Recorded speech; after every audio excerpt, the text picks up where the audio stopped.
В повестку 15-й сессии городского совета внесли дополнительный вопрос по инициативе депутата от 13-го избирательного округа Евгения Ефремова. В пятницу в Васильево, недалеко от Волжанки, это садовое общество, был массовое отравление рыбы, там даже лягушки сдохли. Хотелось бы этот вопрос озвучить в присутствии прокурора, чтобы тоже содействие оказал. Оказание ритуальных услуг. В этой сфере немало проблем, которые требуют решения.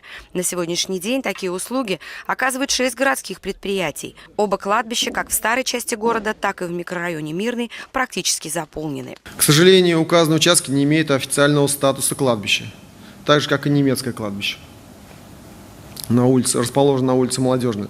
Соответствующим образом земельные участки под ними не сформированы, границы не установлены. Данные территории также не соответствуют современным требованиям нормативной документации. Предложение провести инвентаризацию имеющихся захоронений. На это необходимо 3 миллиона рублей. И создать в городской управе отдел по организации ритуальных услуг. Безопасность на дорогах также в центре внимания народных избранников. Несмотря на то, что количество погибших в результате ДТП снижается, проблемы остаются. К сожалению, мы констатируем низкую правовую грамотность самих пешеходов. Из 63 дорожно-транспортных происшествий с участием пешеходов, вина пешеходов в этом количестве составляет практически больше 50%. За 4 месяца этого года к административной ответственности привлекли более 1000 пешеходов. В целом в городе и районе, по словам Рамиля Идиатуллина, не хватает порядка 400 дорожных знаков и около 60 лежачих полицейских. Вопрос от депутатов. Оправдано ли ограничение скорости до 40 км в час на въезде в Зеленодольск? Если по правилам положено 40, мы не можем личной инициативой. А если не положено, зачем мы его повесили? Там он нужен.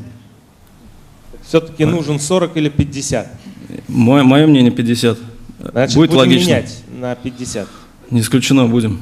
Ряд изменений планируется внести и в действующие правила благоустройства Зеленодольска. Запрещается во всех случаях устройство ограждений, изготовленных из подручных материалов незаводского происхождения, элементов отходов потребления, автомобильной покрышки, шины, пластиковые и стеклянные бутылки и другие, если иное не предусмотрено проектной документацией, согласованно в установленном порядке. Также под запрет попадут парковки автомобилей на проезжей части с 22 до 6 часов. Фотофиксация теперь будет проводиться с помощью паркона. В этом случае постановление о нарушении блюстители порядка имеют право составлять без присутствия владельца авто. Безусловно, за 1 год мы с вами здесь немецкий порядок не наведем, но это принципиальное решение. Да? То есть оно вот такое.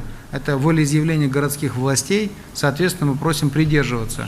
По всем этим изменениям 12 июля планируется провести публичные слушания с участием зеленодольцев. Наталья Фролова, Матвей Самсонов, телекомпания «Зеленый дом».